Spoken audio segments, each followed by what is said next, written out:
ஆண்டவருடைய நாமம் மகிமைப்படுவதாக. நம்ம எடுத்து வாசிப்போம் சங்கீதம் 27வது அதிகாரம் 6வது வசனத்தை எடுத்து வாசிப்போம். சங்கீதம் 27வது அதிகாரம் 6வது வசனத்தை நாம் வாசிப்போம். இப்பொழுது என் தலை என்னை சுற்றிலும்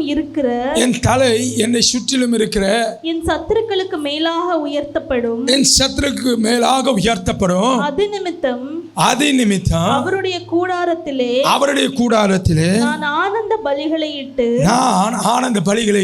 கர்த்தரை பாடி அவரை கீர்த்தனம் பண்ணுவேன். ஆமென். ஹல்லேலூயா. ஆண்டவருடைய நாமம் மகிமைப்படுவதாக. இன்றைக்கு நம்ம பார்க்க போகிற தலைப்பு, ஆமென், சத்துருக்கள் மூலமாக ஆண்டவர் என்னை ஆசீர்வதிக்க போகிறார். ஆமென். எப்படி பார்க்கிறோம்? சத்துருக்கள் மூலமாக ஆண்டவர் என்னை ஆசீர்வதிக்க போகிறார். ஆமென். ஹல்லேலூயா. நிறைய நேரத்தில் நம்ம நினச்சிக்கிறோம், ஆண்டவரே இவன் இருக்கிறனால்னா எனக்கு ரொம்ப கஷ்டமாக இருக்குது, இவன் தொலைஞ்சிட்டான், இவனை நீங்கள் என் வாழ்க்கையிலேருந்து எடுத்து போட்டுருங்க, எல்லாம் நல்லதாகவே நடக்கும். ஆண்டவர் சொல்கிறார், அப்படி இல்லை, இவனை வச்சிருக்கிறது மூலமாக உன் வாழ்க்கையில் நல்லதாக பண்ண போகிறேன். ஆமென். இந்த சத்ருவின் மூலமாக உன் வாழ்க்கையில் நான் ஆசீர்வாதத்தை உண்டு பண்ண போகிறேன். ஆமென். ஹல்லேலூயா. ஆண்டவருடைய நாமம் மகிமைப்படுவதாக. சங்கீதம் 23வது அதிகாரம் 5ஆம் வசனம் எடுத்து வாசிப்போம். நம்மளுக்கு தெரிந்த வசனம், ரொம்ப பிடிச்ச வசனம். சங்கீதம் 23வது அதிகாரம் 5ஆம் வசனத்தை, என் சத்துருக்களுக்கு முன்பதாக நீர் எனக்கு ஒரு பந்தியை ஆயத்தப்படுத்தி என் தலையை எண்ணெயால் அபிஷேகம் பண்ணுகிறீர். என் பாத்திரம் நிரம்பி வழிகிறது. ஆமென். ரொம்ப சந்தோஷமான வசனம். சத்துருக்கு முன்னாடி ஆண்டவர் எனக்கு எல்லாம் பண்ணுறாரு. ஆமென். இந்த வசனத்தில் 3 பேர் இருக்காங்க. கவனிச்சு பார்த்தீங்களா? 3 பேர் இருக்காங்க. யாருன்னு பாருங்க. யாருன்னு பாருங்க. 1 ஆண்டவர் இருக்கிறார், 2வது நான் இருக்கிறேன், 3வது என் சத்துரு இருக்கிறோம். ஆமென். ஆண்டவர் இருக்கிறாரு. ஆண்டவர் 2 பேருக்கு பந்தி வைக்கிறார். நான் ஒரு பக்கம் உக்காந்துட்டுக்கேன், அந்த மேஜையோட இன்னொரு பக்கத்தில் இன்னொருத்தர் உக்காந்துருக்கார். அப்படி உட்காந்துருக்கிற வேலையில் அவர் என்னை பார்த்து காரணமே இல்லாமல் என்னை சத்ருவான்னு நினைக்கிறார். என்னை சத்ருவான்னு நினச்சி என்ன பண்ணுறாரு? என் மேலே பொறாமப்படுறாரு. ஆண்டவர் என்ன பண்ணுறாரு? இதை பார்த்துட்டு அவருக்கு வர வேண்டிய நன்மையை எனக்கு தருகிறார். ஆமென். ஹல்லேலூயா. ஒரு பந்தியை ஆயத்தப்படுத்துகிறார், அவர் ஆயத்தப்படுத்துகிறார். ஆமென். ஆண்டவருடைய பந்தி, ஆண்டவருடைய விருந்து எப்படி இருக்கும் யோசித்து பாருங்கள். ஆமென். உலக மனுஷர் ஒரு பெரிய அரண்மனைக்குள்ளேயோ ஒரு பெரிய அதிகாரிகளுடையோ நம்ம போனோம்னா அவங்க மத்தியில் அவங்க விருந்து வச்சாங்கன்னா எவ்வளோ பெருசாக இருக்கும். ஆனால் ஆண்டவர் விருந்து ஆயத்தப்படுத்துகிறார். அந்த விருந்து ஆயத்தப்படுத்தி இன்விடேஷனை என் கையில் தர்றார். ஆமென். ஆண்டவர் இன்விடேஷன் என் கையில் தர்றார். சத்ரு எதிர்க்க உட்காந்துக்கிட்டு இது எனக்குனா கிடைக்கும், இது எனக்குனா வரும் அப்படின்னு நினச்சி கொண்டு இருக்கிறான். வரலன்னொன்னே அவனுக்கு என்ன ஆகுது? முகம் மாறி என் மேலே பொறாமல் வருது. ரொம்ப பொறாமல் வந்து என் மேலே கடுப்பாகுது. என்னென்ன அந்த காரியத்தை கெடுத்து போடணுமா, அந்த விருந்தை கெடுத்து போடணும், என்னென்ன பண்ணணுமா பண்ணிக்கிட்டு இருக்கான். ஆனால் விருந்து பாட்டுக்கு நடந்துக்கிட்டு இருக்கு. ஆமென். ஹல்லேலூயா. ஆண்டவர் சத்ரு உட்கார வச்சு என்ன ஆசீர்வதிக்கிறத அவனை விட்னஸ் பண்ண வைக்கிறார். ஆமாம். ஒரு கல்யாணத்துக்கு போனீங்கன்னா கல்யாணத்தில் சாட்சி கையெழுத்து போடணும். என்னென்னா, இந்த கல்யாணத்துக்கு நல்லபடியாக நடக்குது, இதுக்கு நான் சாட்சி போடுறேன். ஆண்டவர் சத்ருவை அந்த பக்கம் உட்கார வச்சு எனக்கு விருந்து ஆயத்தப்படுத்தி என்ன ஆசீர்வதிச்சு என்ன உயர்த்தி சத்ருவை சாட்சி கையெழுத்து போட வைக்கிறார். நான் இப்போத்தியா இவனெல்லாம் எப்படிலாம் ஆசீர்வதிக்கிறேன்னு சாட்சியாக வைக்கிறார். ஆமென். ஹல்லேலூயா. ஆண்டவர் நல்லவர். ஆமென். ஹல்லேலூயா. அந்த சத்ரு ஆசீர்வதிக்கப்படணும்னா ஒரு காரியம் பண்ணணும். என்ன பண்ணணும்? இனிமேல் என்ன சத்ருவான்னு நினைக்கக்கூடாது, என் கூட இனிமேல் ஃப்ரெண்ட் ஆகும். அப்போனா அவன் ஆசீர்வதிக்கப்பட முடியும். ஆமென்.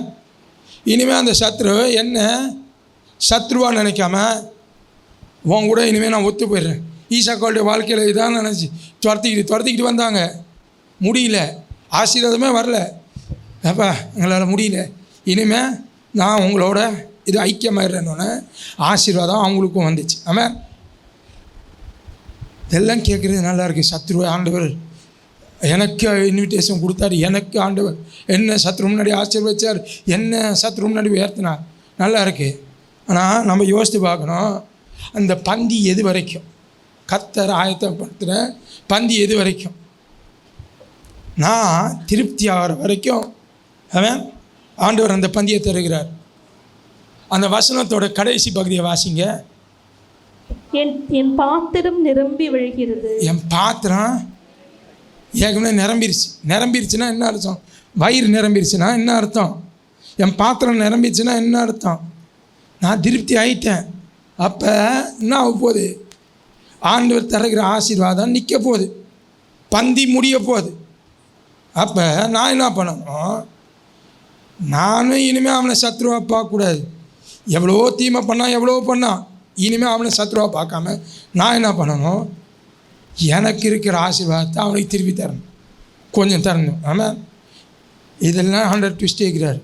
அவனையும் நீ ஆசீர்வதிக்கப்படணும்னா என்னை சத்ருவாக பார்க்காதன்னு சொல்கிறார். அதே போல் நம்ம அந்த ஆசீர்வாதத்தில் தொடர்ந்து நிலைத்திருக்கணும்னா நீ உன் ஆசீர்வாதத்திலும் கொஞ்சம் சத்ருக்குன்னு தரணும். ஆமாம், இதை தான் ஆண்டவர் சொல்கிறார். சத்ருவை நம்மளுக்கு பாரமாக வைக்கல, சத்ருவை நம்மளுக்கு ஆசீர்வாதமாக வைத்திருக்கிறார். ஆமாம், ஹல்லேலூயா. நிறைய நேரத்தில் நம்ம நினைக்கிறோம், என் வீட்டாரே எனக்கு சத்ரு. ஆண்டவரே சொல்லியிருக்கிறாரு, என் வீட்டாரே எனக்கு சத்ரு. பார்க்காதீங்க, அவங்கள சத்ருவாக பார்க்காதீங்க. சொந்தக்காரங்க கேவலமாக பேசுகிறாங்களா, சத்ருவாக பார்க்காதீங்க. ஆமாம், அவங்களாம் சத்ருவாக பார்க்காதீங்க. உங்கள் ஆசீர்வாதத்துலேருந்து கொஞ்சம் எடுத்துட்டாங்க. ஆமாம், அப்போ நீங்களும் திருப்தி ஆவீங்க, அவங்களும் திருப்தி ஆவாங்க. சந்தோஷம், சமாதானம் அந்த இடத்துல நிலவும். ஆமாம், ஹல்லேலூயா. ஆண்டவருடைய நாமம் மகிமைப்படுவதாக. நான் சத்ருக்கு ஏட்டிக்கு போட்டி நான் செய்வேன், நான் எல்லாம் பண்ணுவேன், என்னால் முடியும் அப்படின்னா அவனும் ஆசீர்வதிக்கப்பட மாட்டான், ஏன் நானும் ஆசீர்வதிக்கப்பட மாட்டேன். என் பந்தி திருப்தி ஆயிடுச்சு, முடிஞ்சிடும். ஏற்கனவே பாத்திரம் ரொம்பி வலிஞ்சிக்கிட்டு இருக்கு. ஆமாம், ரொம்பிருச்சுன்னா அதோட பரவாயில்ல, அது ரொம்பி வலிஞ்சிக்கிட்டு இருக்கு. அதனால் நம்மளுடைய ஆசீர்வாதத்தை பார்த்துக்கணும். ஆமாம், 2 காரியம் நம்ம பண்ணணும். சத்ரு மூலமாக நம்ம ஆசீர்வதிக்கப்படணும்னா ஒரு 2 காரியத்தை நம்ம பண்ண வேண்டும். ஆமாம், சங்கீதம் 128 அதிகாரம் 1ஆம் வசனத்தை எடுத்து வாசிப்போம். சங்கீதம் 128 அதிகாரம் 1ஆம் வசனத்தை வாசிப்போம். கர்த்தருக்கு பயந்து அவர் வழிகளில் நடக்கிறவன் எவனோ அவன் பாக்கியவான். ஆமாம், அந்த வார்த்தை எவனோ என்று போடப்பட்டிருக்கு. அது யாராக இருந்தாலும், என் சத்ருவாக இருந்தாலும் கர்த்தருக்கு பயந்து நடந்தானா கர்த்தர் அவனை ஆசீர்வதிப்பார். ஆமாம், என்னை மாத்திரம்னா ஆசீர்வதிப்பார், என்னை மாத்திரம்னா ஆசீர்வதிக்கணுன்ற கட்டாயம் கிடையாது. ஆமாம், எவனோ அதான் ஆப்ஷன் தந்துட்டார். யாராக இருந்தாலும் எனக்கு பயந்தினா, என் வழியில் நடந்தினா நான் ஆசீர்வதிப்பேன். ஆமாம், ஹல்லேலூயா. ஆண்டவருடைய நாமம் மகிமைப்படுவதாக. இந்த இடத்துல ஆசீர்வதிக்கப்படுறதுக்கு, சத்ரு மூலமாக ஆசீர்வதிக்கப்பட்டிருக்கு, என்ன பண்ணணும்? ஃபஸ்ட்டு கர்த்தருக்கு பயப்படணும். ஆமாம், கர்த்தருக்கு பயப்படுறேன்னா எல்லா விதத்துலேயும் கர்த்தரை முக்கியத்துவப்படுத்தணும்.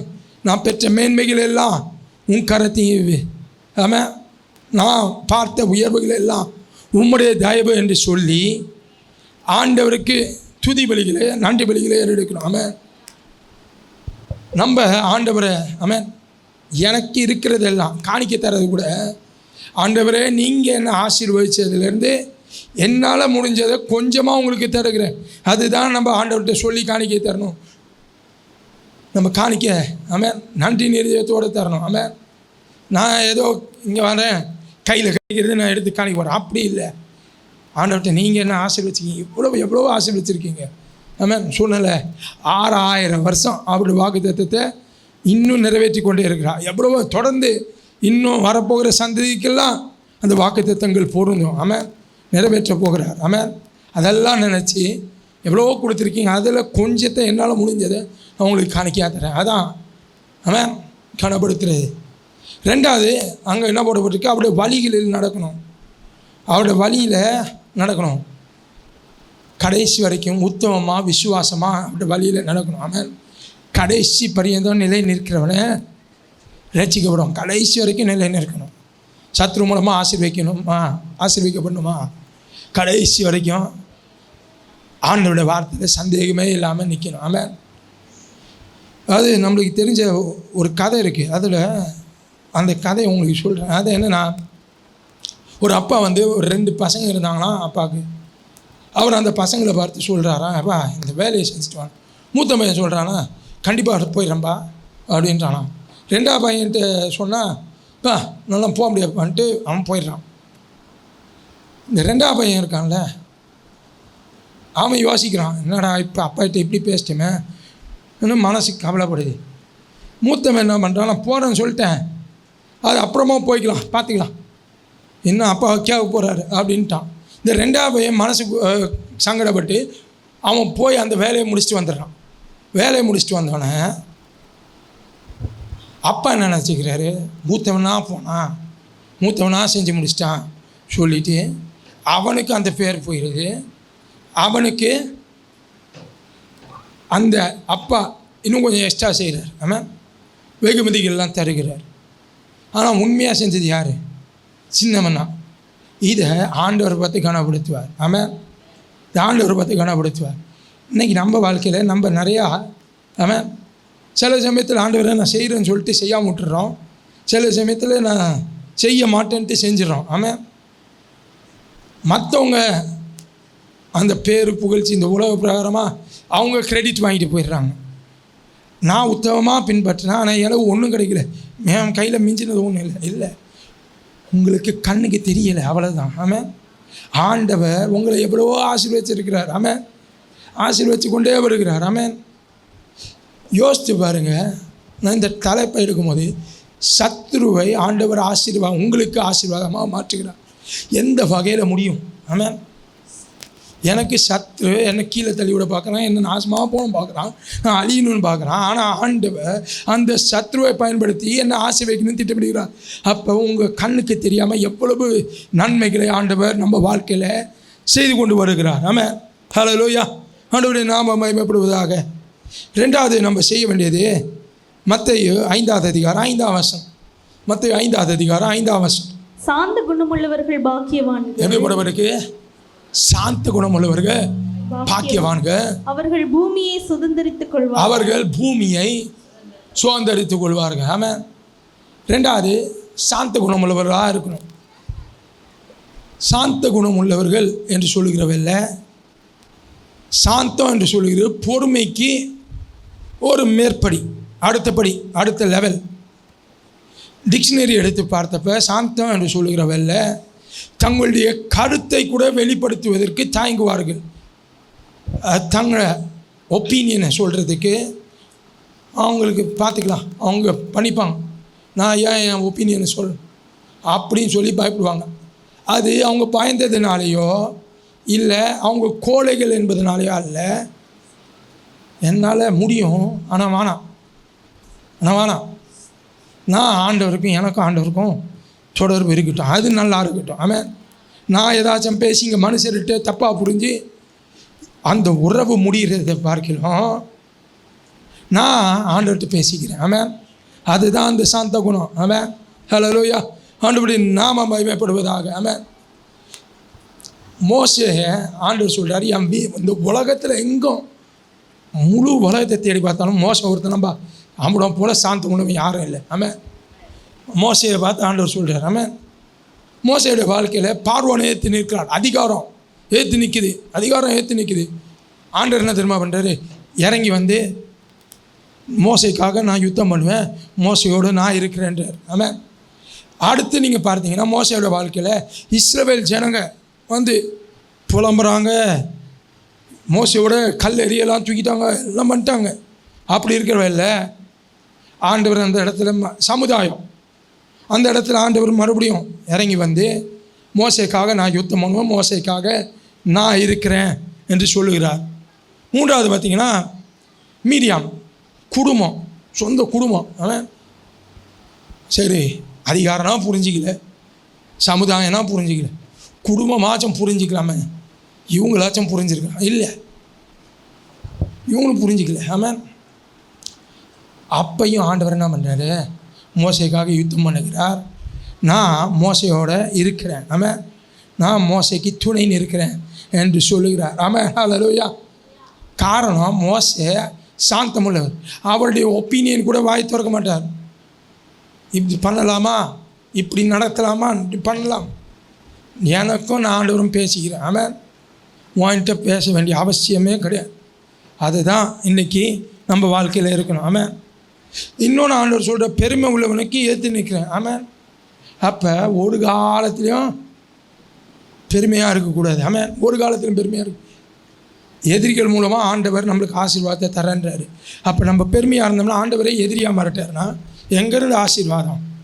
அதனால் நம்ம வாழ்க்கையில் பெருமை இருக்கக்கூடாது. நம்ம சாந்த குணமுள்ளவர்களாய், எதிரிகள் மூலமாக நம்ம ஆசீர்வதிக்கப்படுவர்களாய் நாம் மாற வேண்டும். ஆமென். வேதாகமத்திலேருந்து ஒரு 3 நபர்களை ஆமென் நான் காண்பிக்க விரும்புகிறேன். அவங்க எதிரிகள் மூலமாக எப்படி ஆசீர்வதிக்கப்பட்டார்கள் என்பதை நாம் வேகமாக நாம் பார்க்க போகிறோம். ஆமென். எடுத்து வாசிப்போம். யாத்ராகமம் 1ஆவது அதிகாரம் 12ஆம் வசனம்.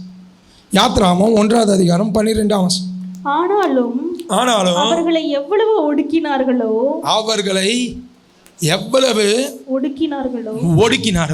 அவ்வளவாய் அவர்கள் பலுகி பெருகினார்கள். ஆமென், ஹல்லேலூயா. பார்வோன் ராஜா திட்டம் போடுறாரு. என்ன திட்டம் போடுறாரு?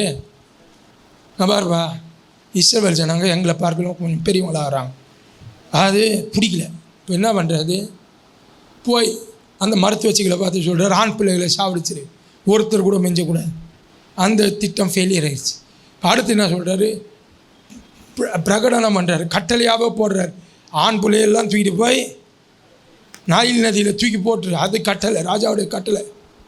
ஆனால் நீங்கள் யோசித்து பாருங்கள், எகிப்து தேசத்துலேருந்து இஸ்ரவேல் ஜனங்க வெளியில் வரப்போ எத்தனை பேர் வந்தாங்க? 6 லட்சம் புருஷர்கள், 6 லட்சம் ஆண்கள். அதுவும் 20 வயசுக்கு மேலே இருக்கிறவங்கண்ணா. அப்போ 20 வயசுக்கு கீழே இருக்கிறவங்கள மொத்தம் 25 லட்சம் பேர் கடந்து வந்தாங்களாம். அப்போ என்னென்னா, ஒரு ஆண் பிள்ளை கூட ஒருத்தன் கூட உயிரோடு இருக்கக்கூடாது என்று சொன்ன இடத்துல ஆண்டவர் 6 லட்சம் பேரை உயர்த்தினார். ஆமென், ஹல்லேலூயா.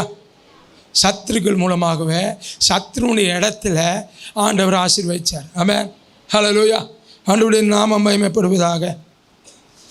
இந்த வசனத்தை நம்ம பார்த்தோம்னா, ஆனாலும் அவர்களை எவ்வளவாய், நிறைய நேரத்தில் நம்மளை எவ்வளவா அழுத்தி, எவ்வளவா ஒடுக்கி, இவன் வெளி உலகத்துக்கு தெரிஞ்சிடவே கூடாது, இவன் செய்கிறது தெரிஞ்சிடக்கூடாது. ஆமாம், அழுத்தி ஒன்றுமில்லாமல் ஆக்கி குறிப்பிட்ட இடத்துல குறுகி வைத்து எல்லாம் பண்ணுறாங்களா? அவ்வளவா நீங்கள் பெருகுவீங்க, அவ்வளவா பெருகுவீங்க. ஆமென், ஹல்லேலூயா. அந்த வசனம் என்ன போடப்பட்டிருக்கு? அவ்வளவாய் அவர்கள் பலுகி பெருகினார்கள். பழுகுனாங்க, பெருகுனாங்க. பழுகிறதுனா எண்ணிக்கையில் பழுகிறது. ஆமென், ஜனத்தொகை பெருகுது. ஆனால் பெருகிறதுனா, யோசேப்பு பார்வோனுக்கு அரண்மனைக்கு பக்கத்தில் கோசான் என்ற பகுதியில் இஸ்ரவேல் ஜனங்களை குடியமர்த்துகிறார். ஆனால் இவங்க இப்போ பெருகிட்டே இருக்காங்களா? அந்த பழகி பெருகிட்டே இருக்கிறப்ப அந்த கோசான் பகுதியை விட்டு பல இடத்துக்கு வர்றாங்க. ஆமாம், எகிப்தியருக்கு இருக்கிற இடமெல்லாம் இப்போ இஸ்ரவேல் ஜனங்கள்கிட்ட கையில் வருது. அவங்க பெருகிட்டே இருக்கிறாங்க. ஆமாம், இப்போ பார்வோன் ராஜா பயந்தது கரெக்ட்னா என்னன்னா, எகிப்தியர் சின்ன மைனாரிட்டியாக மாறுறாங்க, இஸ்ரவேல் ஜனங்க மெஜாரிட்டியாக மாறி அவங்க அந்த தேசம் முழுசும் பரம்பிக்கிட்டு வருகிறாங்க. எல்லைகள் அவர்களை கட்டுப்படுத்த முடியவில்லை, பார்வோன் அவர்களை கட்டுப்படுத்த முடியவில்லை. கர்த்தர் அவர்களை பழுகி பெருக செய்து கொண்டே வருகிறார். ஆமென், ஹல்லேலூயா. ஆண்டவருடைய நாமம் மகிமைப்படுவது. இதுதான் நம்முடைய வாழ்க்கையில் ஆண்டவர் செய்கிறார். ஆமென், ஹல்லேலூயா.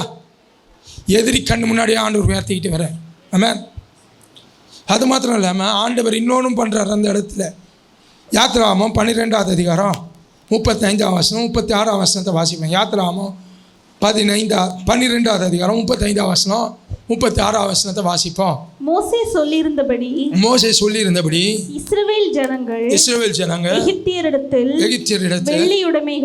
வெள்ளியுடைமைகளையும் பொன்னுடைமைகளையும் வஸ்திரங்களையும் கேட்டார்கள். கர்த்தர் ஜனங்களுக்கு எகிப்தியரின் கண்களில் தயவு கிடைக்கும்படி செய்ததினால் கேட்டதை அவர்களுக்கு கொடுத்தார்கள். ஆமென். ஹல்லேலூயா. உலக பிரகாரமான கூற்று என்னன்னா, கடவுள் கூரையை பிச்சுக்கிட்டு கொடுப்பார். அவங்களுக்கு தெரிஞ்சதை அவங்க சொல்லியிருக்கிறாங்க. ஆனால் நம்ம ஆண்டவர் என்ன தெரியுமா சொல்கிறாரு? வானத்தின் பலகணிகளை திறந்து ஆசீர்வாதம், வானத்தை பிச்சுக்கிட்டு நான் தருவேன்றார். ஆமாம். கூரை இல்லை, வானத்தையே நான் பிச்சுக்கிட்டு தருவேன். ஆமாம். அவ்வளோ ஆசீர்வதிப்பேன். ஆமாம். நம்ம நினைக்கிறது கொஞ்சம், இவ்வளோ ஆசீர்வாதம் கிடைச்சா, எனக்கு இதெல்லாம் கிடைச்சா, இதெல்லாம் என் வாழ்க்கையில் நினச்சா நான் சந்தோஷமாக இருக்கும். ஆண்டவர் சொல்கிறார், நான் செய்ய போகிறது ரொம்ப பெருசு, நீ நினச்சி கூட பார்க்காத நான் செய்ய போகிறேன். அது எதிரி மூலமாகவே செய்ய போகிறேன், எதிரி மூலமாக உன்னை ஆசை வைக்க போகிறேன். ஆமாம். யோசித்து பாருங்கள், 1 வருஷம் பெய்ய வேண்டிய மழை ஒரு நாளில் பெஞ்சிச்சின்னா அதை என்ன சொல்லுவோம்? பேரழிவு. ரொம்ப மழை பெஞ்சிருச்சு, பேரழிவு, இயற்கை சீற்றம் சொல்லி நாடு தாங்காது. ஆனால் இஸ்ரவேல் ஜனங்களுடைய வாழ்க்கையில் 430 வருஷம் அந்த ஆசீர்வாதம் ஒரே நாளில் வந்துருச்சு. ஆமாம். 430 வருஷத்துடைய ஆசீர்வாதம் ஒரே நாளில் வருது. நேற்று ராத்திரி அவன் தூங்கி எந்திரிக்கும் போது பிச்சைக்காரன், அவன் கையில் ஒன்றுமே இல்லை. இன்றைக்கி எந்திரிச்சு பார்க்கும் போது அவன் கோடீஸ்வரன். ஆமாம். என்னென்னா, ஒரே நாளில் 6 லட்சம் பேர் ஆண்டவர் கோடீஸ்வரனை மாற்றிச்சார் ஒரே நாளில். ஆமாம். சிறுக கொஞ்சம் கொஞ்சமாக சேர்க்கறது இல்லை, ஒரே நாளில் ஒரே ராத்திரில் ஆண்டவர் 6 லட்சம் பேரையும் கோடீஸ்வரராக மாற்றிட்டார். ஆமாம். ஹல்லேலூயா. எகிப்தியர் கையில் இருந்து இனிமேல் அந்த ஆசீர்வாதம்லாம் இஸ்ரவேல் ஜனங்க கையில். ஆமாம். ஹல்லேலூயா. சத்ருவை நம்மளுக்கு ஆசீர்வாதமாக வைத்திருக்கிறார். சத்ருவை பாரமாக நம்மளுக்கு வைக்கல. ஆமாம். ஹல்லேலூயா. ஆண்டவரை நாம் அமைப்பது எவ்வளோ பெரிய ஆண்டவர் அவர். ஆமாம். ஆண்டவர் நல்லவர். ஆமாம். 2 ராஜாக்கள் 7ஆம் அதிகாரம் 3ஆம் வசனம் 5ஆம் வசனத்தை வாசிப்போம். 2 ராஜாக்கள் 7ஆம் அதிகாரம் 3ஆம் வசனம் 5ஆம் வசனத்தை வாசித்தோம்னா, குஷ்டரோகிகளான 4 பேர் ஒளிமுக வாசலில் இருந்தார்கள். போதும். அது என்னன்னா, இங்கே ஒரு 4 குஷ்டரோகிகள் இருக்காங்க. 4 குஷ்டரோகிகள் இருக்கிறாங்க. அவங்களுக்கு ஒரு கஷ்டமான இக்கட்டான சூழ்நிலை இருக்காங்க. என்ன சூழ்நிலைன்னா, எதிர்க்க சீரிய படை நின்று கொண்டு இருக்கிறது. உள்ளுக்குள்ளே யாரும் இவங்கள சேர்த்துக்கல. அதாவது இவங்கள குடும்பத்தில் குஷ்டரோகியாக இருக்கிறனால இவங்கள குடும்பத்தில் ஒருத்தர் சேர்த்துக்கல. இவங்க இருக்கிற தேசத்தில் பட்டணத்தில் நீ உள்ளே வரக்கூடாதுன்னு தடுத்து நிறுத்திட்டாங்க. இப்போ இவங்க எங்கே போகிறதுன்னு தெரியல, என்ன பண்ணுறது தெரியல, நின்றுக்கிட்டே இருக்காங்க. எதிர்க்க பார்த்தா எதிரி அவங்களுக்கு பார்க்குறாங்க. எதிரி இது படைகள் எல்லாம் அப்படியே சூழ்ந்து நிற்கிது, எல்லாம் நிற்கிது. என்ன பண்ணுறது தெரியல, யோசிக்கிறாங்க, திட்டம் போடுறாங்க. ஆண்டவர் நம்மளை நடத்திட்டேன். ஆமாம். என்ன திட்டம் போட்டாலும் நடக்காது. உள்ளே போனாலும் சாவோம், வெளில போனாலும் சாவோம். அதனால் இனிமேல் ஆண்டவர் என்ன நடத்திட்டோம். ஆமாம். எதிரி கையால் நம்ம ஆசீர்வதிக்கப்படணும்னா நம்ம இனிமேல் திட்டம் போடுறதை நிறுத்திட்டு, ஆண்டவரை நீங்கள் செய்கிறது செய்யுங்கன்னு ஆண்டவர் கையில் கொடுத்துருங்க. ஆமாம். ஹல்லேலூயா. அவர் திட்டத்தை மாற்றி அமைப்பார். ஆமாம். எதிரியுடைய திட்டத்தை மாற்றி அமைப்பார். நம்ம உள்ளே வராத சொன்னவங்கள திட்டத்தை மாற்றி அமைப்பார். ஆமாம். யோசித்து பாருங்கள், இவங்கெல்லாம் குஷ்டரோகம்னு சொன்னால் ஒரு வியாதி. இன்றைக்கி உதாரணத்துக்கு சொல்கிறேன், சுகர் இருக்கிறவங்களாம் வீட்டுக்கு வரக்கூடாது அப்படின்ட்டாங்கன்னா என்ன ஆகும்? யோசித்து பாருங்கள், ஒருத்தரும் வீட்டுக்கு போக முடியாது. இதே மாதிரினா இங்கே. ஆனால் ஆண்டவர் என்ன பண்ணிட்டார்? மாற்றிட்டார். ஆமாம். ஹல்லேலூயா. இது வரைக்கும் இவங்களை ஒருத்தனும் மதிக்கவே இல்லை. இவனை எட்டி கூட பார்க்கல, குடும்பத்தாரையும் எட்டி பார்க்கல, யாரையும் எதிர்பார்க்கல. இப்போ ஆண்டவர் இவருடைய வாழ்க்கையை மாற்றார். ஆமாம். இனிமேல் இவங்க வார்த்தைன்னா தங்க வார்த்தை, இவங்க வார்த்தை தங்கத்தை மார்க்கிலும் விலையேற பெற்றதாக போச்சு. இவன் வந்து சொன்னான், நாங்கள் சாப்பாடு.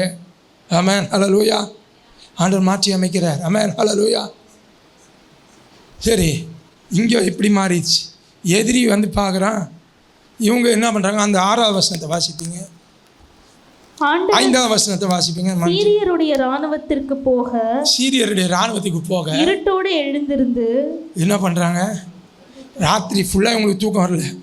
திட்டம் போட்டு பார்த்தாங்க, இல்லை ஆண்டவர் கையில் கொடுத்துட்டோம், நம்ம இனிமேல் போயிடலான்ட்டு இருட்டோட தட்டி தடுமாறி இருட்டோட சீரியரோட இதுக்கு போகிறாங்க. சீரியரோட இதுக்கு போனால் அங்கே ஒருத்தரும் இல்லை. ஒவ்வொரு பாசறையாக திறந்து பார்க்குறாங்க. சீரியரோட பொருட்கள் எல்லாம் இருக்குது, ஆனால் சீரியரை மாத்திரம் காணும். ஆண்டவர் செஞ்சார். ஆமாம், எதிரியை வாரத்துக்கு முன்னாடியே துரத்திட்டார். எதிரியோட பொருளை தூக்கிட்டு போல, எதிரியை மாத்திரம் தூக்கிட்டு போயிட்டார். ஆமாம், ஹல்லேலூயா. இன்றைக்கி எதிரியை வைத்துனா உங்களை ஆசீர்வதிக்க போகிறார். ஆமாம், ஹல்லேலூயா. எதிரிகளை வைத்துனா இன்றைக்கி நம்ம வாழ்க்கையில் ஆசீர்வாதத்தை தர போகிறார். எதிரி எனக்கு பாரமாக இல்லை, எனக்கு ஆசீர்வாதமாக ஆண்டவர் மாற்றுகிறார். ஆமாம், ஆண்டவருடைய நாமம் மகிமைப்படுவதாக. இன்றைக்கு இந்த குஷ்ரோகிகளால் தான் இஸ்ரவேல் ஜனத்துக்கு வெற்றியும் இஸ்ரவேல் ஜனத்துக்கு ரட்சிப்பும் வந்தது. ஆமாம், இஸ்ரவேல் ஜனங்க இந்த குஷ்ரோகிகள் போனதுனாலாம் கண்டுபிடிச்சாங்க, யாரும் இல்லை, அது வெற்றி. ஆமாம், இந்த குஷ்ரோகிகள் திருப்பி வந்து சொன்னதுனால தான் ரட்சிப்பு வந்துச்சு. ஆமாம், ஒரே நாளில் இந்த 4 குஷ்டரோகிகள் மூலமாக மதிப்பற்று யாரும் இல்லாத இந்த குஷ்டரோகிகளை மாற்றி அமைச்சிட்டார். ஆண்டவர் அவருடைய வாழ்க்கையை மாற்றி அமைச்சிட்டார். ஆமென், ஹல்லேலூயா. ஆண்டவருடைய நாமம் மகிமைப்படுவதாக. எவ்வளவு நல்ல ஆண்டவர். ஆமென். ஒரு சின்ன கதையை உங்களுக்கு சொல்லிட்டு திருப்பி தொடரும். ஒரு 2 அம்மாங்க பக்கத்தில் இருந்தாங்க. 2 அம்மாவுக்கு பக்கத்து வீட்டில் இருந்தாங்க. ஒரு அம்மா கொஞ்சம் கஷ்டப்படுறவங்க, இன்னொருத்தங்க கொஞ்சம் வசதி படைத்தவங்க. இந்த கஷ்டப்படுற அம்மா கிறிஸ்தவங்க, இன்னொருத்தவங்க வசதி படைத்தவங்க கிறிஸ்தவங்க அல்லாதவங்க. அப்படி இருக்கிறப்ப இந்த கஷ்டப்படுற அம்மா என்ன பண்ணுவாங்கன்னா, ஒவ்வொரு நாளும் காலையில் எழுந்துச்சி வந்து, ஆண்டவரே நான் ஆசீர்வதிச்சதுக்காக ஸ்தோத்திரம், ஆண்டவரே நான் ஆசீர்வதிச்சதுக்காக ஸ்தோத்திரன்னு வீட்டு முன்னாடி இருந்து சத்தமாக சொல்லுவான். இந்த பக்கத்து வீட்டு அம்மாவுக்கு இவங்களுக்கு ரொம்ப கடைப்பிடிக்கும். இவங்களுக்கே ஒன்றும் இல்லை, நான் ஆசீர்வதிச்சதுக்காக ஸ்தோத்திரம், ஆசீர்வதிச்சதுக்காக கத்திக்கிட்டு ஒரு நாள் பாடத்தை சொல்லித்தரேன்ட்டு இவங்க என்ன பண்ணுறாங்கன்னா, அப்படி பாடத்தை சொல்லித்தரேன்னு இருக்காங்க. அப்போ ஒரு நாள் இந்த கஷ்டப்படுற அம்மா வந்து, ஆண்டவரே இன்றைக்கி எங்கள் வீட்டில் அரிசி இல்லை, ஆனால் எங்கள் வீட்டில் இது அரிசியை தந்து என்னை ஆசீர்வதிச்சதுக்காக ஸ்தோத்திரம் அப்படின்னாங்க. இதுதான் சான்ஸ்ன்னு சொல்லிவிட்டு இவ்வளோ ஆசீர்வதிக்கிறது ஆண்டவர் இல்லை, நான் நிரூபிக்கிறேன். பக்கத்து வீட்டு அம்மா என்ன பண்ணாங்களா, ஒரு மூட்டை அரிசியை வாங்கிட்டு வந்து வீட்டு முன்னாடி வச்சுட்டு போய் உக்காந்துட்டாங்க. கம்முன்னு இருக்காங்க. வெளியில் வந்து பார்த்தா இந்த அம்மா கஷ்டப்படுற அம்மா வந்து, அரிசி மூட்டையை தந்ததுக்காக ஸ்தோத்திரம் ஆண்டவரே நாங்கள் அரிசி முடி. அப்போ பக்கத்து வீட்டு அம்மா சொன்னாங்க, ஏய் ஆண்டவர் தரல நான் தந்தேன், ஆண்டவரே இந்த பக்கத்து வீட்டு பிசாசு காசு கட்டு வச்சதுக்காக ஸ்தோத்திரம் நாங்கள். புரிஞ்சிச்சா? பக்கத்து வீட்டு பிசாசு எதிரியை நன்மையாக மாற்றினதுக்காக ஸ்தோத்திரம். ஆமென், ஹல்லேலூயா. ஆண்டவர் எதிரியை நன்மையாக மாற்றுறார். ஆமென், ஹல்லேலூயா. நம்மளுக்கு தெரியல, ஆனால் கர்த்தர் செய்கிறார். ஆமென், ஹல்லேலூயா. மத்தேயு 22வது அதிகாரம் 44ஆம் வசனம். மத்தேயு 22வது அதிகாரம் 44ஆம் வசனத்தை வாசிப்போம். நான் உம்முடைய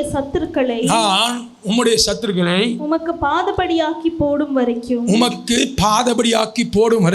நீர் என்னுடைய வலது பார்சத்தில் உட்காரும் என்று. எப்படி போடப்பட்டிருக்கு? நீ அது நான் உம்முடைய சத்ருவை என்ன போடப்பட்டிருக்கு? பாதபடியாக்கி. இவ்வளவு நாள் சத்ரு எனக்கு வர ஆசீர்வாதத்துக்கு குறுக்க வந்து தடையாக இருந்து இடையூறு பண்ணிக்கிட்டு தடைக்கல்லாம் இருந்தான்.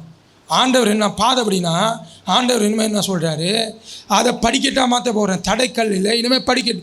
அந்த சத்ரு மேலே நீ ஏறி நின்று அது மூலமாக ஆசீர்வாதத்துக்கு மேலாக நீ நடந்து போகிற. ஆமென், பாதபடி ஆக்க போகிற. நீ என்ன பண்ணணும்?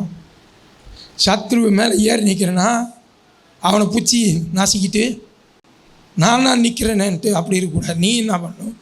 என் பக்கத்தில் வந்து கம்முன்னு அமைதியாக உட்காந்துரும். நான் பார்த்துக்கிட்டு இருக்கேன், நான் உன்னை உயர்த்துறேன், சத்ருவை பாதபடி ஆக்குறேன், சத்ருவை படிகளாக மாற்றுறேன். நீ அமைதியாக வந்து கம்முக்கமாக என் பக்கத்தில் உட்காந்து நீ என்னை தூச்சிக்கிட்டே. அதான் ஆண்டவர் சொல்கிறார். ஆமென், ஹல்லேலூயா. மூன்றாவது பார்த்தோம்னா அப்போஸ்தலர் 27வது அதிகாரம் 27ஆம் வசனம் 44ஆம் வசனத்தையும் வாசிப்போம். அப்போஸ்தலர் 27ஆம் வசனம் 44ஆம் வசனத்தையும் வாசிப்போம். 14ஆம் ராத்திரியான போது 14ஆம் ராத்திரியான போது நாங்கள் ஆதிரியா கடலில் அலைவுபட்டு ஓடுகையில் நடு ஜாமத்திலே கப்பலாட்களுக்கு ஒரு கரை கிட்டி வருகிறதுக்காக தோன்றிற்று. கப்பலாட்களுக்கு ஒரு கரை கிட்டி வருகிறதாக தோன்றிற்று. 44ஆம் வசனத்தை வாசிப்போம். மற்றவர்களில் சிலர் பலகைகள் மேலும் சிலர் கப்பல் துண்டுகள் மேலும் போய் கரையேறவும் கட்டளையிட்டான். இவ்விதமா எல்லாரும் தப்பி கரை சேர்ந்தார். இவ்விதமா அது பவுல் அப்போஸ்தலன் எருசலேம் பகுதிகளில் ஊழியம் செய்து கொண்டு வருகிறார். அவர் ஊழியம் ஆண்டவருடைய வார்த்தையை பிரசங்கிக்கிறதுனால அவரை சிறை பிடிச்சிட்டு போயிடுறாங்க. இப்போ அவர்கள் கப்பல் பிரயாணமாக ரோமாபுரிக்கு வந்துக்கிட்டு இருக்காங்க. வருகிற வழியில் புயல் காற்றில் மாட்டிக்கொள்கிறாங்க. பவுல் அப்போஸ்தலன் புயல் காற்றில் மாற்றுகிறது ஒன்றும் புதுசல்ல. இது 3வது தடவை அவருடைய வாழ்க்கையில். ஆனால் இந்த வாட்டி ஒரு கொஞ்சம் வித்தியாசம் என்னன்னா, ஒரு 15 நாள் புயல் காற்று அடிக்குது. இதில் கப்பல் கூட உடஞ்சி போயிட்டு அங்கே இருக்கிற பலகை கப்பல் துண்டு அதெல்லாம் பிடிச்சிக்கிட்டுனா நீந்திக்கிட்டு நடுக்கடல்லேருந்து அவங்க அப்படி நீந்திக்கிட்டு கரை வராங்க. இதுதான் சூழ்நிலை. எங்கே வருகிறாங்க? இவங்க மெலித்தா தீவுக்கு வருகிறாங்க. மால்டா என்ற தீவுக்கு வராங்க. மெலித்தா தீவுக்கு வராங்க. அந்த இடத்துல வந்து குளிர் காய்கிறதுக்காக, ரொம்ப குளிர் காய்கிறதுக்காக எல்லாரும் விறகு எடுத்து போடுறாங்க. ஆனால் இந்த இடத்துல பவுல் விறகு தூக்கி போடுறாரு. ஒரு பாம்பு வந்து கையை கடிச்சிட்டு உடமாத்து பவுல் நெருப்பில் தூக்கி போட்டு போடுற உடனே அங்கே இருக்கிறவங்க என்ன பண்ணுறாங்க? கடல்லேருந்து தப்பிச்சு வந்தான். இப்போ இந்த பாம்பு உடலை இவன் உலகார பாவி பவுலை திட்டாங்க. அவங்க அந்த வசனத்தை பார்த்தீங்கன்னா அவங்க முத்திரையே குத்திட்டாங்க, கன்ஃபார்ம் பண்ணிட்டாங்க. இன்றைக்கி நிறைய நேரத்தில் நம்ம வாழ்க்கையில் ஏதாச்சும் சந்தர்ப்ப சூழ்நிலைனால ஏதாச்சும் நம்ம வாழ்க்கையில் பிரச்சனை மாறி ஒரு அறிகுறி இருந்தால் கூட போதும், உடனே என்ன பண்ணிடுவாங்க? முத்திரையே குத்திடுவாங்க. நீ செஞ்ச பாவத்தினாலாம் மனம் திரும்பி ஒப்புக்கோ. அது ஆண்டவர் இயேசு கிறிஸ்துக்கிட்ட ஒருத்தவங்க வராங்க. சீசர்கள் கேட்குற, ஆண்டவரை இவனுக்கு பலவீனமாக இருக்குது, வியாதியாக இருக்குது, இவன் செஞ்சப்பாம்மா ஆண்டவர் இல்லைன்றார். அப்போ இவன் எதுக்கு மேலே இவங்க அப்பா அம்மா செஞ்சப்பாம்மா ஆண்டவர் அதுக்கும் இல்லைன்னு தலையாட்டுறாரு. அப்போ இவங்க முன்னோர்கள் செஞ்சப்பாம் இவனே செஞ்சது இல்லைன்ற இவங்க அப்பா அம்மாவுக்கு போகிற, இவங்க முன்னோருக்கு போகிற. ஆண்டவர் எதுக்கும் தலையாட்டிட்டு நான் மகிமை பண்ணேன்டா, நான் மகிமைப்படுறதுக்காக இவன் பலவீனம் வந்துச்சு, இப்போ நான் சோகப்படுத்தி இவனை அனுப்ப போகிறேன். இவன் தப்பு செஞ்சதுனால இல்லை, நான் மகிமைப்பட்டு இவனை ஆசீர்வதித்து இவனை உயர்த்தணும். அதுதான் உண்மை. ஆமாம், ஹல்லேலூயா. பவுல் அப்போஸ்தலன் இதான் அந்த மெலித்தா தீவில் மூத்திரை குத்திட்டாங்க. இதில் வேறு ரொம்ப நேரம் குறுன்னு அவரையே பார்த்துக்கிட்டு வெகு நேரமாக காத்துக்கிட்டு இருந்து அவருக்கு ஒன்றும் ஆகலைன்னு அப்படியே பிளேட்டை மாற்றிட்டாங்க. இவர் ஆண்டவர், தேவன், இவர் கடவுள். ஆமாம், நீ நம்ம வாழ்க்கையிலையும் அதான் நடக்கும். ஆமாம், ஹல்லேலூயா. எதிர்பார்த்துக்கிட்டு இருக்காங்களா? சத்துரு சிங்கம் போல கெர்ச்சிக்க அங்கேயும் இங்கேயும் சுற்றிக்கிட்டு இருக்கான். கூட நம்ம ஆளுங்க, ஆமாம், நம்ம ஆளுங்களும் சுற்றிக்கிட்டு இருக்காங்க. ஆனால் அவங்க என்ன பண்ணுறாங்க? வெகு நேரம் காத்துக்கிட்டு இருக்காங்க. ஆனால் நம்மளுக்கு ஒன்றும் நடக்கலையே. நம்மளுக்கு ஒன்றும் நடக்கலைன்னு ஆண்டவர் உயர்த்திட்டாருன்னு தெரிஞ்சிச்சு. இனிமே ஐயோ ஆண்டவர் இவங்க கூட இருக்கிறாருப்பா, இனிமேல் இவங்க கூட பிரச்சனை பண்ணிக்கணும், இவனுக்கும் எனக்கு ரப்சர் வேணாம்ப்பா அப்படின்னு சொல்லி அவங்களா விலகி போடுறாங்க. ஆமாம். அதுக்கப்புறம் அந்த மெலித்தா தீவில் என்ன தெரியுமா நினச்சி, அந்த மெலித்தா தீவில் எங்கள் அப்பா அந்த மெலித்தா தீவுடைய தலைவர் சொல்கிறார், எங்கள் அப்பா உடம்பு சரியில்லாமல் இருக்கிறார், நீங்கள் அவருக்காக ஜோம் பண்ணுங்க, அதுக்கப்புறம் பார்க்கலாம். மெலித்தா தீவில் அவர் பவுல் அப்போஸ்தலன் ஜோம் பண்ணுறார். ஜோம் பண்ணோன்னே சோகமான உடனே போகக்கூடாது. 3 மாதம் தங்கிட்டு ஃபஸ்ட்டு வந்தப்போ எப்படா போவானோ இருக்கும். இப்போ அவங்களா பார்த்து இல்லை, 3 மாதம் தங்கிட்டு நீங்கள் போகணும், கட்டாயமாக இருந்துட்டு போகணும் அப்படின்றாங்க.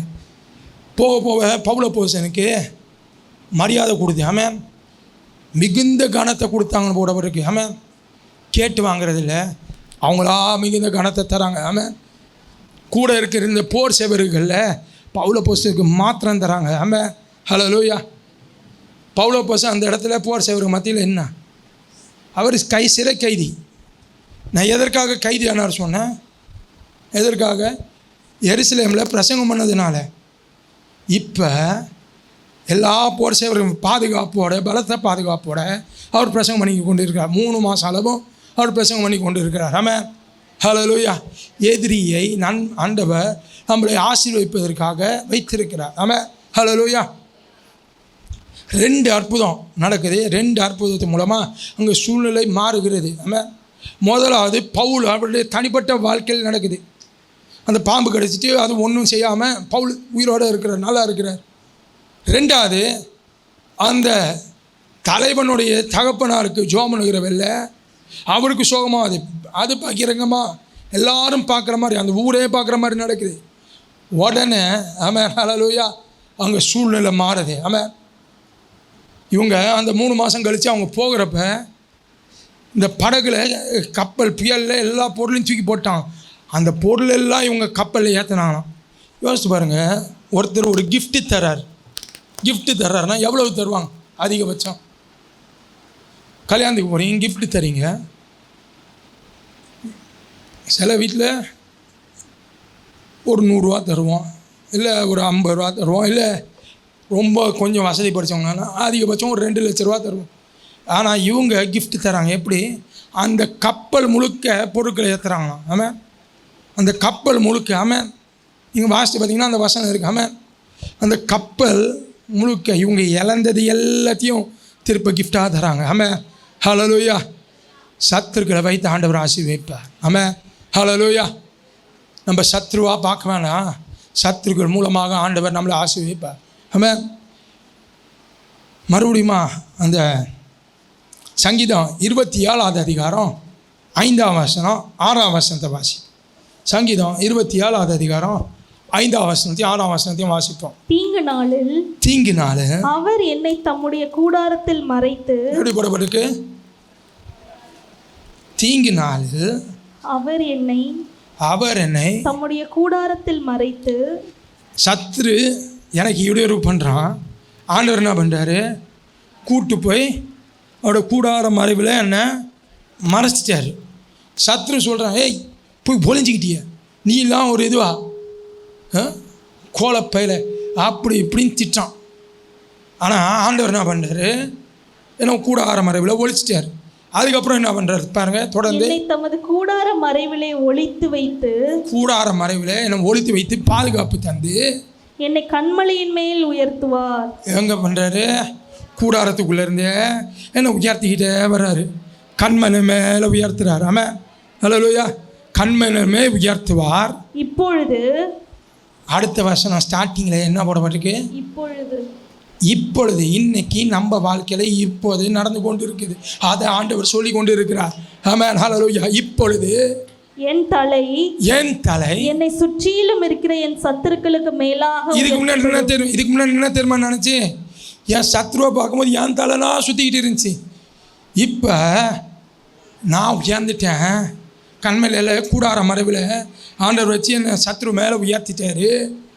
இந்த உயர்த்தி வச்சு என் தலை இப்படி கீழே சுற்றி பார்க்குது, எல்லா சத்ருவையும் சுற்றி பார்க்குது. ஆமாம், இவெல்லாம் எப்படி இருந்தால் எப்படி பண்ண எனக்கு ஆண்டவர் இப்போ அந்த கூடார மறைவில் என்னை உயர்த்தி சத்ருவை சுற்றி வச்சு ஒரு நாள் வருது, அந்த கூடாரத்தை திறந்து விடுறாரு.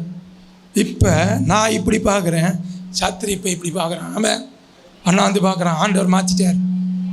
இவ்வளவு நாள் ஏளனமாக கேவலமாக சத்ரு மேலே கீழையும் பார்த்தான், ஒன்றும் இல்லாமல் பார்த்தான். இப்போ ஆண்டவர் என்ன மேலே பார்க்க முடியாது, உயர்த்தி பார்க்க முடியாது வச்சார். ஆமென், என்னை உயர்த்திட்டார். இவ்வளவு நாள் என்ன ஒன்றுமில்லாமல் ஆக்கணும்னு நினச்சான். இப்போ நான் உயரத்தில் இருக்கிறேன். ஆமென், நான் ஆசீர்வதிக்கப்பட்டு இருக்கிறேன். ஆமென், ஹல்லேலூயா. சத்ருக்கு மேலாக என் கை உயர்த்தப்பட்டு இருக்கிறது. ஆமென், ஹல்லேலூயா. கர்த்தர் என்னை உயர்த்தி வச்சிருக்கிறார். அவருடைய கூடார மறைவில் என்னை உயர்த்தி வச்சிருக்கிறார். ஆமென், ஹல்லேலூயா. பாதுகாப்பு தந்து இல்லாமல் உயர்த்தி வச்சிருக்கிறார். தொடர்ந்து அது நிமித்தம் அவருடைய கூடாரத்தில் நான் ஆனந்த பலிகளை இட்டு. என்ன போடப்பட்டிருக்கு? அது நிமித்தம் நான் என்ன பண்ணுவேன்? நான் போய் சத்ரு என் கீழே இருக்கிறான், என் பாதவடியில் இருக்கிறான், நான் இஷ்டப்படி எவ்வளவு எனக்கு பண்ணான், இப்போ எனக்கு பழி வாங்குற நேரம். இஷ்டப்படி நான் எட்டி உதைப்பேன், இஷ்டப்படி நான் அவனை மிதிப்பேன், இஷ்டப்படி அவனை இல்லாத சேட்டையெல்லாம் நான் பண்ணுவேன். ஆண்டவர் அது சொல்லலை. ஆண்டவர் நான் சொல்கிறாரு, உயர்ந்துட்டேல, நான் உயர்த்திட்டேன்ல, மறுபடியும் கூடாரத்துக்கு போ, மறுபடியும் என் சமூகத்துக்கு போ. நீ உயர்ந்துட்டேன்றத அந்த இடத்துல காமிச்சிக்காதன்றாரு ஆண்டவர். ஆமாம், நான் இன்னும் அதிகமாக உன்னை உயர்த்தணும்னா நீ உயர்ந்துட்ட என்பதை காமிச்சிக்காத. நீ மறுபடியும் கூடாரத்துக்கு போய் அந்த இடத்துல என்ன பண்ணணும்? ஆனந்த பலிகளை இட்டு, ஆனந்த பலிட்டு, ஆண்டவரே என்ன உயர்த்தினீரே, நன்றி இயேசுவே என்று ஆண்டவரை ஆனந்த பலியிடணும். ஆமென். அதுக்கப்புறம் கர்த்தரை பாடி, கர்த்தரை பாடணும். ஆமென். தொண்டை தண்ணி வத்தினாலும் பரவாயில்லையா, முழு வேலத்தோட கர்த்தரை பாடணும். ஆமென். கர்த்தரை பாடி அவரை கீர்த்தனம் பண்ணுவேன், அவரை கீர்த்தனம் பண்ணுவேன். ஞாபகம் வரப்பெல்லாம், ஞாபகம் வரப்பெல்லாம். ஆமென். அது ஞாபகம் வரப்பெல்லாம் ஆண்டவரே உம்மை மறவேன்னு பாடணும். யோசிச்சு பாருங்க. அது நான் என் வாழ்க்கையில் சொல்கிறேன். நான் 7வது படிக்கிறப்ப, கிட்டத்தட்ட ஒரு 31 வருஷம் முன்னாடி, 7வது படிக்கிறப்ப 3வது மாடிலேருந்து கீழே விழுந்துட்டேன். அப்போ நான் மறிச்சிருந்தேன்னா இப்போ யாரும் என்ன ஞாபகம் வச்சுருக்க மாட்டாங்க. ஆமாம், யாரும் என்ன ஞாபகம் வச்சுருக்க மாட்டாங்க. ஆனால் நான் இப்போ உயிரோடு இருக்கனால கர்த்தரை ஞாபகம் வச்சுக்கிட்டு வந்துக்கணும். ஆமாம், அதை தான் ஆண்டவர் சொல்கிறார். எவ்வளவோ பாடுகள், எவ்வளோ பிரச்சனைகள், நான் மறிக்கும் தருவாயில். ஆமாம், கொரோனாவில் எத்தனை பேர் கொத்தா போனாங்க. அதில் நம்ம பிழைச்சி வந்திருக்கோம்னா கர்த்தர் நம்மளை நினச்சதுனால நம்ம பிழைச்சி வந்திருக்கிறோம். ஆமாம், அதனால் மறுபடியும் கர்த்தரை நம்ம நினைக்கணும்.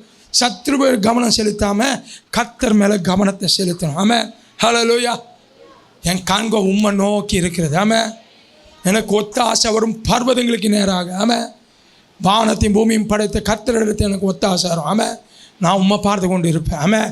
ஹல்லேலூயா. ஆண்டவருடைய நாமம் மகிமைப்படுவதா.